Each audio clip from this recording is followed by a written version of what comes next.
Hi friends, ഇപ്പോൾ എല്ലാവർക്കും ഒരിക്കൽ കൂടി എൻ്റെ ചാനലിലേക്ക് സ്വാഗതം. അപ്പോൾ ഇന്ന് ഞാൻ നിങ്ങളെ പരിചയപ്പെടുത്താൻ പോകുന്നത് പാനിപ്പൂരി എങ്ങനെ വീടുകളിൽ ഉണ്ടാക്കാം എന്നാണ്. അപ്പോൾ നമുക്ക് അതിനാവശ്യമായിട്ടുള്ള സാധനങ്ങൾ എന്തൊക്കെയാണെന്ന് ഒന്ന് നോക്കാം. അതിനാവശ്യമുള്ള സാധനങ്ങളൊക്കെ ഞാൻ എടുത്തു വച്ചിട്ടുണ്ട്. നമുക്കിതിലൊരു 4 പ്രോസസ്സാണ് ചെയ്യേണ്ടത്. ആദ്യം തന്നെ നമുക്ക് പൂരി ഉണ്ടാക്കാനുള്ള മാവ് നമുക്ക് എങ്ങനെ റെഡിയാക്കുന്നതെന്ന് നോക്കാം. അതിനാവശ്യമുള്ള സാധനങ്ങൾ എന്തൊക്കെയാണെന്ന് നമുക്കൊന്ന് പരിചയപ്പെടാം. ഞാനിവിടെ എടുത്തിട്ടുള്ളത് ഒരു 3/4 കപ്പ് മൈദ, 1 കപ്പ് റവ, ആവശ്യത്തിന് വെള്ളവും ഉപ്പും എടുത്തിട്ടുണ്ട്. ഇത് നമുക്ക് ഒരു ബൗളിലേക്ക് മാറ്റാം.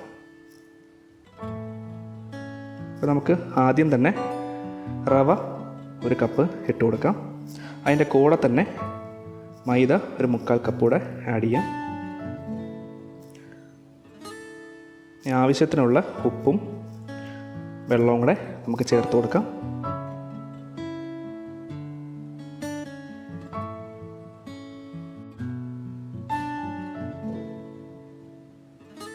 ഇത് ചേർത്ത് കൊടുത്തതിന് ശേഷം നമുക്ക് നന്നായിട്ട് ഇതിനെ ഒന്ന് കുഴച്ച് എടുക്കാം.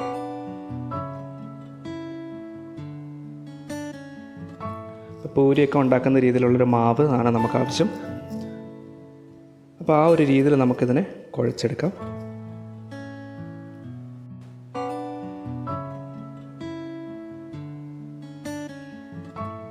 അപ്പോൾ നമ്മുടെ മാവ് റെഡി ആയിട്ടുണ്ട്. ഇനി ഇതിനെ നമുക്ക് ഒരു നനഞ്ഞ തുണിയിലേക്ക് ആക്കിയിട്ട് വേറൊരു പാത്രത്തിലേക്ക് നമുക്ക് മാറ്റി വെക്കാം. അപ്പോഴത്തേക്ക് നമുക്ക് കുറച്ചുകൂടെ ഒന്ന് സോഫ്റ്റായിട്ട് മാവിനെ കിട്ടും.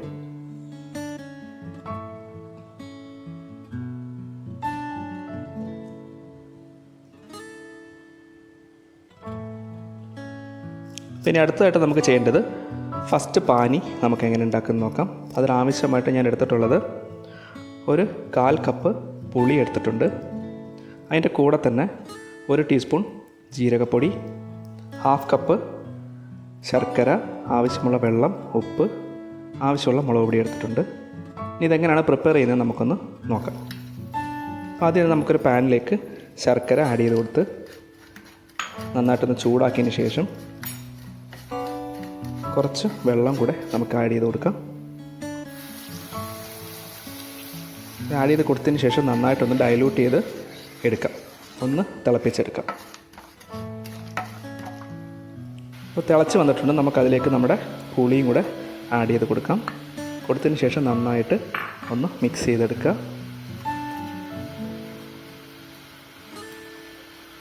അപ്പോൾ നമ്മുടെ ആദ്യത്തെ പാനി ഏകദേശം റെഡി ആയിട്ടുണ്ട്. ഇനി ഇത് നമുക്കൊരു പാത്രത്തിലേക്ക് അരിച്ച് എടുക്കാം.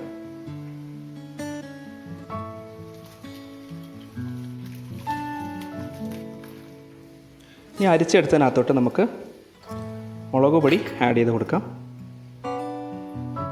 അതിൻ്റെ കൂടെ തന്നെ ജീരകപ്പൊടിയും കൂടെ ആഡ് ചെയ്യാം. നന്നായിട്ടൊന്ന് മിക്സ് ചെയ്ത് മാറ്റി വെക്കാം. അടുത്തതായിട്ട് നമുക്ക് ഉണ്ടാക്കേണ്ടത് മല്ലിയില 1 കപ്പും പുതിനയില 1 കപ്പും 2 പച്ചമുളകും ഇഞ്ചിയും കൂടെ നമുക്കൊരു മിക്സിയിലിട്ട് അരച്ചെടുക്കാം.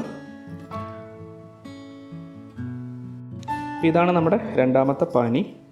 അത് മിക്സിയിലിട്ട് അരച്ചെടുത്തതിന് ശേഷം നമുക്കൊന്ന് സ്ട്രെയിൻ ചെയ്തെടുക്കാം.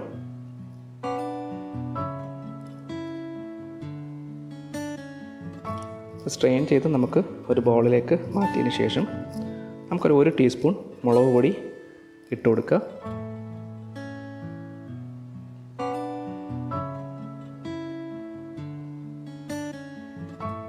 അതിൻ്റെ കൂടെ തന്നെ നമുക്ക് ജീരകപ്പൊടിയും കൂടെ ആഡ് ചെയ്യാം, 1 ടീസ്പൂൺ.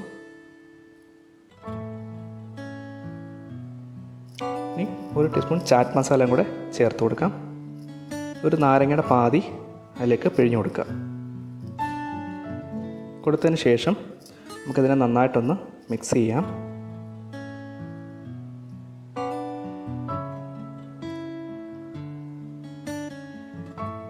ഇനി അതിലേക്ക് ആവശ്യത്തിന് ഉപ്പും കൂടെ ചേർത്ത് കൊടുത്തതിന് ശേഷം ഐസ് ക്യൂബ്സ് ഇട്ട് നന്നായിട്ടൊന്ന് ഇളക്കി കൊടുക്കാം. ഇപ്പോൾ പാനി റെഡി ആയിട്ടുണ്ട്. ഇത് നമുക്ക് മാറ്റി വെച്ചതിന് ശേഷം അടുത്ത് നമുക്ക് ഉണ്ടാക്കേണ്ടത് പൊട്ടറ്റോ മസാലയാണ്. അപ്പോൾ ഇവിടെ ഞാൻ 3 പൊട്ടറ്റോ ബോയിൽ ചെയ്ത് സ്മാഷ് ചെയ്തെടുത്തിട്ടുണ്ട്. 1 ഓണിയൻ, മീഡിയം ഓണിയൻ നന്നായിട്ട് ചോപ്പ് ചെയ്തെടുത്തത്, അതിനാവശ്യമുള്ള ജീരകപ്പൊടി, മുളക് പൊടി, ചാറ്റ് മസാല, ആവശ്യമുള്ള ഉപ്പ് എടുത്തിട്ടുണ്ട്. ഇനി എങ്ങനെ അത് ഉണ്ടാക്കുന്നത് നമുക്ക് നോക്കാം. നമുക്ക് ആദ്യം സ്മാഷ് ചെയ്ത് വെച്ചിരുന്ന പൊട്ടറ്റയിലേക്ക് നമ്മുടെ ഓണിയൻ ചോപ്പ് ചെയ്ത് ആഡ് ചെയ്ത് കൊടുക്കാം. അത് കൊടുത്തതിന് ശേഷം അതിൻ്റെ കൂടെ തന്നെ നമുക്ക് ജീരകപ്പൊടി 1 ടീസ്പൂൺ ആഡ് ചെയ്യാം. അതിൻ്റെ കൂടെ തന്നെ 1 ടീസ്പൂൺ മുളക് പൊടിയും കൂടെ ആഡ് ചെയ്ത് കൊടുക്കാം. അതിൻ്റെ കൂടെ ചാറ്റ് മസാല 1/4 ടീസ്പൂൺ ആഡ് ചെയ്യാം. ആവശ്യത്തിന് ഉപ്പും കൂടെ ചേർത്ത് കൊടുത്തതിന് ശേഷം നമുക്കിതിനെ നന്നായിട്ടൊന്ന് കുഴച്ചെടുക്കാം.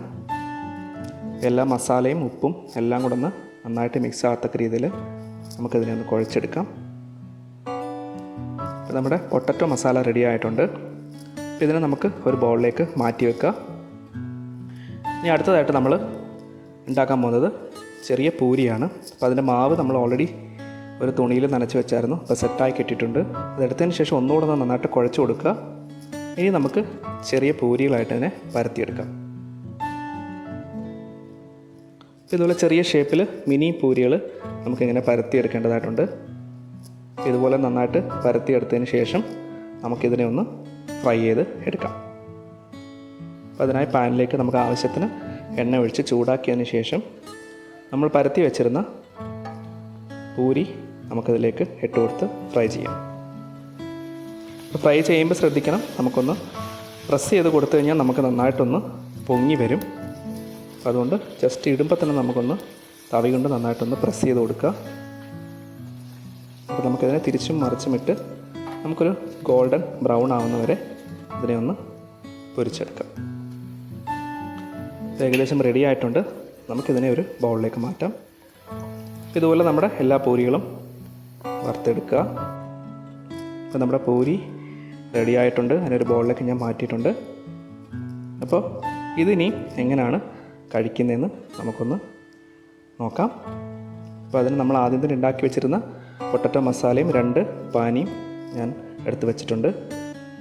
നമുക്കൊരു പൂരി എടുത്തതിന് ശേഷം അതിലേക്ക് അതിൻ്റെ മുകളിൽ ജസ്റ്റ് ഒന്ന് പൊട്ടിച്ച് കൊടുത്തതിന് ശേഷം നമ്മുടെ പൊട്ടറ്റോ മസാല ആവശ്യത്തിന് ആഡ് ചെയ്ത് കൊടുക്കുക. അതിൻ്റെ ഉള്ളിലേക്ക് നന്നായിട്ട് സ്റ്റഫ് ചെയ്യുക. അതിൻ്റെ കൂടെ തന്നെ നമ്മൾ ഉണ്ടാക്കി വെച്ചിരുന്ന 2 പാനി അതിൻ്റെ കൂടെ ആഡ് ചെയ്ത് കൊടുക്കുക.